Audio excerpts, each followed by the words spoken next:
पाकिस्तान में जी बजट आने वाला है और बजट पाकिस्तान वो कंट्री है जहां पर बजट जो है वो आईएमएफ बनवाता है। हैं? ये क्या हो गया?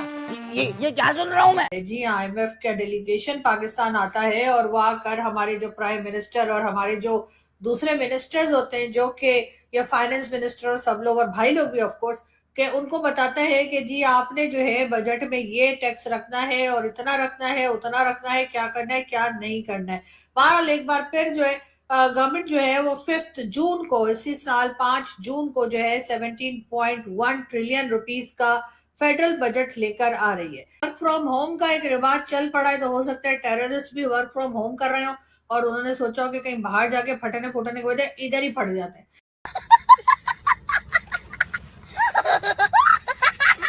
कि हर बात में जो है पाकिस्तान ने हाँ में हाँ मिलाई थी अमेरिका के साथ और America bar bar do more कहता रहता था और हम जो है अमेरिका की जी जी जी करके लगे हुए थे और बाद में जो कुछ हुआ वो सारी दुनिया ने देखा, बल्कि अभी तक हम रोने पीटने में लगे हुए हैं कि आखिर अपनी जान बचाई जाए तो कैसे बचाई जाए और किस तरीके से निकला जाए। अभी तक तो हमने किसी का कोई खास कर्जा वापस किया नहीं है और अगर किया भी है, अगर यूएई या किसी को समझ ले तो उसको इसी तरह से किया है कि एक इधर से पैसा पकड़ा और उधर उधर दे दिया।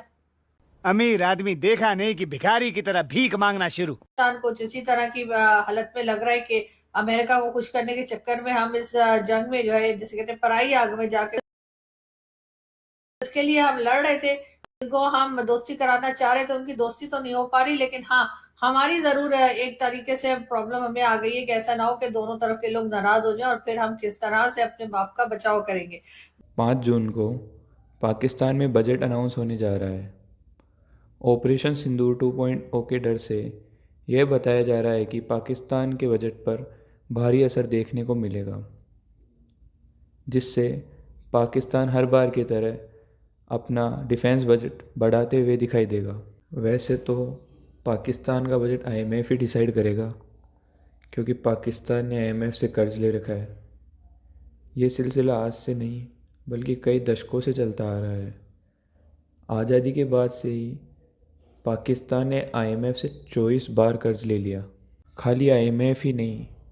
World bank, Saudi, Qatar, UAE, दुनिया का कोई भी ऐसा इंस्टीट्यूट, चाहे वो प्राइवेट हो या गवर्नमेंट, किसी को नहीं छोड़ा। हर जगह से भीख ले रखी है। इसकी टोपी उसके सर, उसकी टोपी उसके सर, यानी कि यहाँ से उठाकर उसको दे दिया, उससे उठाकर किसी और को, और फिर उससे उठाकर और किसी और को। इतना कर्जा होने का कारण यह है कि आज़ादी के बाद से ही भारत ने तो एजुकेशन, रिसर्च, हेल्थ सेक्टर और कई प्राइवेट सेक्टर्स में पैसा खर्च किया और अपने आप को एक सेल्फ डिपेंडेंट नेशन बनाया, और दूसरी तरफ पाकिस्तानियों ने केवल एक ही सेक्टर को मजबूत किया, वो है आतंकवाद। इस दुनिया में जितना भी आतंकवाद है उसका लिंक कहीं ना कहीं तो पाकिस्तान से ही जुड़ा हुआ है। दुनिया के लिए तो पाकिस्तान एक टेररिस्ट बनाने की फैक्ट्री है, और क्यों ना हो फैक्ट्री, भाई लोगों ने इसे बनाने के लिए पूरे मुल्क का सेक्रीफाइस जो किया है, तब जाके ये मुकाम हासिल किया है। पाकिस्तान के लिए एक चीज़ कही जाती है कि यह वह पड़ोसी है जो दूसरों के घरों में धुआं करने के लिए अपना घर भी फूंक देते हैं। देखो, ये तो अपनी हरकतों से बाज नहीं आने वाले। चलिए इन्हीं की जर्नलिस्ट आरजू काज़मी को सुनते हैं, उनका क्या कहना है इस पर।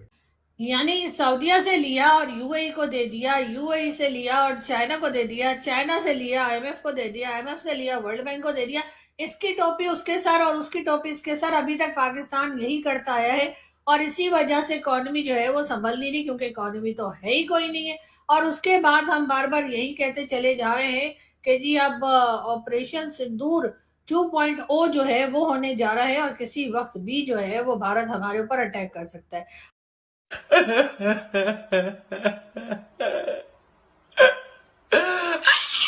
जो अफगानिस्तान को पाकिस्तान कह रहा है और पाकिस्तान की बात जो है अफगानिस्तान इनकार कर रहा है, ऐसी ही बात जो है वो भारत पाकिस्तान को कहता है और पाकिस्तान साफ इनकार कर देता है। लेकिन अगर मैं ये कहूं कि भाई जब आप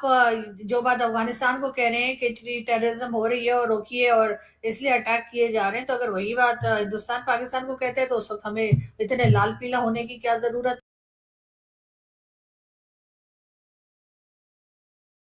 सकते उस वक्त हम इतने नाराज क्यों हो जाते हैं। अब कहना ये कि जी हम तो खुद विक्टिम है, हमारे यहाँ तो अपनी ही टेररिज्म होती रहती है, हम तो खुद हम परेशान है कि रोकें तो कैसे रोकें। तो जाहिर है जब आपने सालों साल इन मिलिटेंट्स को जिन्हें के यानी कि अगर कोई दूसरा कहे तो टेररिस्ट, और अगर अपने यहाँ अटैक करे तो टेररिस्ट, अगर कहीं और करे तो फ्रीडम फाइटर, पता नहीं क्या क्या वो हम जो डिफरेंट नाम हमारे यहाँ दिए जाते हैं। अगर हम उसके ऊपर जाएं तो हमने तो कभी उनके ऊपर सीरियसली काम किया ही नहीं। तो अब जाहिर है अब वर्क फ्रॉम होम का एक रिवाज चल पड़ा है, तो हो सकता है टेररिस्ट भी वर्क फ्रॉम होम कर रहे हो और उन्होंने सोचा हो कि कहीं बाहर जाके फटने फुटने के वजह इधर ही फट जाते हैं। तो ये भी एक सिलसिला चल रहा है और यहाँ पर लोग जो है इस वक्त यही सोच रहे हैं कि कहीं ऐसा ना हो कि भारत एक बार फिर अटैक कर दे। और दूसरी तरफ हमारे जो ख्वाजा आसिफ साहब है यानी कि डिफेंस मिनिस्टर, वो तो कई बार कह चुके हैं कि जी भारत जो है वो अपनी प्रॉक्सी वॉर जो है वो अफगानिस्तान के रास्ते जो है पाकिस्तान से लड़ रहा है, यानी कि खुद अटैक करने के बजाय अफगानिस्तान से जो अटैक्स हो रहे हैं उसके बारे में जी ख्वाजा आसिफ साहब का कहना ये है कि ये अटैक दरअसल पाकिस्तान के ऊपर जो है वो अफगानिस्तान नहीं बल्कि भारत कर रहा है। खैर चले, भारत कर रहा है तो आप क्या कर रहे हैं? क्या अफगानिस्तान के लोग आपसे बहुत खुश हैं? नहीं, ऐसा तो नहीं है। अफगानिस्तान के साथ पाकिस्तान के रिलेशंस बहुत खराब हैं आजकल, और अभी से नहीं काफी अरसे से हैं, लेकिन उस वक्त तक तो पाकिस्तान ने कभी ऐसा नहीं कहा कि ये रिलेशंस हमारे इसलिए खराब हैं क्योंकि भारत ऐसा कर रहा है। लेकिन उस वक्त तो हमने अफगानिस्तान के ही लोगों को बुरा भला कहा, और डिफेंस मिनिस्टर साहब जो है वो भी बहुत बढ़ बढ़कर स्टेटमेंट दिया करते हैं, तो इसलिए उनकी स्टेटमेंट जो है वो सभी जगह सुनी जा रही थी। अब एक बार फिर उन्होंने जो स्टेटमेंट दी है ख्वाजा आसिफ साहब ने, उसमें उन्होंने महमूद गजनवी को जो है लुटेरा बताया है, और इसी तरीके से पाकिस्तान के जो मिसाइल्स वगैरह हैं जिन जो नाम रखे गए गौरी और अब्दाली और ये वो पता नहीं क्या क्या, तो उस सबको जो है वो ख्वाजा आसिफ साहब का कहना ये है कि ये तो हीरो नहीं थे हमारे, और ये तो लुटेरे थे, ये तो लूटने के लिए आते थे और लूट के चले जाते थे। मतलब मंदिर तोड़ते थे और दूसरी जगहों पे लूटमार के लिए आया करते थे। और ख्वाजा आसिफ साहब की बात जो है कुछ गलत भी नहीं है, लेकिन as a minister, as a defence minister of Pakistan, मेरा ख्याल है ख्वाजा आसिफ साहब को अब जाकर जो है गवर्नमेंट से और मिलिट्री एस्टेब्लिशमेंट से बात करनी चाहिए कि भाई आप नाम बदल दें, मिसाइल्स के नाम वो रखें जो कि हमारे हीरोज हैं उनके, ना के लुटेरों के नाम पर जो है आपने मिसाइल्स के नाम रखे हुए। हो सकता है पहले क्योंकि हम लोग बड़े भोले भाले सीधे सादे ऐसे लोग हैं कि हमें समझ में कुछ नहीं आता तो नहीं आया होगा, लेकिन अब अगर समझ में आ गया है और डिफेंस मिनिस्टर तक उठकर ये इस तरह की बात कर रहे हैं तो फिर तो डेफिनेटली पाकिस्तान को चाहिए कि नाम हम बदल दें। और नाम बदलने में क्या है भाई, बहुत आसान है।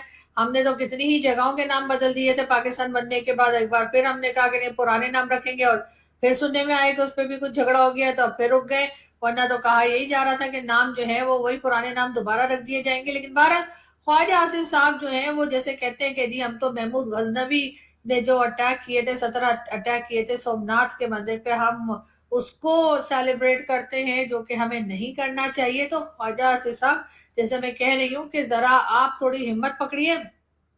बहुत लंबा सा आपने पॉलिटिक्स में गुजारा है, तो जरा सा हिम्मत करें और जाकर बात करें गवर्नमेंट से भी और गवर्नमेंट चलाने वालों से भी, और कहिए कि जी अपनी हिस्ट्री को हम सही करें, टेक्स्ट बुक्स को सही करें, और महमूद गजनवी को हीरो बताने के बजाय महमूद गजनवी को विलन ही बताया जाए।